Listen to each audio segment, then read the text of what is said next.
হেপাহৰ ৰঙালীৰ সমান্তৰালকৈ কোকৰাঝাৰত বাওখুংগ্ৰী মহোৎসৱ। কোকৰাঝাৰৰ সদৰৰ পৰা 10 কিলোমিটাৰ নিলগত অৱস্থিত হৰিণাগুৰিৰ বাওখুংগ্ৰী পাহাৰত সমাগম ঘটিছে বহু পৰ্যটকৰ। বাওখুংগ্ৰী পাহাৰ বগাই পাহাৰৰ শিখৰত থকা শিৱ মন্দিৰত আশীৰ্বাদ ল'ব পাৰিলে মনৰ কামনা পূৰণ হয় বুলি প্ৰচলিত আছে জনবিশ্বাস।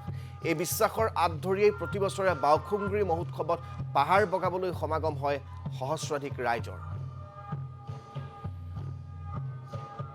বিটিচি প্ৰশাসনৰ জৰিয়তে বছৰে বছৰে যিটো বাওখুংগ্ৰী ফেষ্টিভেল আয়োজন কৰা হৈছে, সেইটো আজি অকল কোকৰাঝাৰৰে ফেষ্টিভেল হৈ থকা নাই, এইটো অসমৰ ফেষ্টিভেল হৈ থকা নাই, এইটো আমাৰ ভাৰতৰে বিভিন্ন অঞ্চলত এটা পপুলাৰ হৈ গ'ল।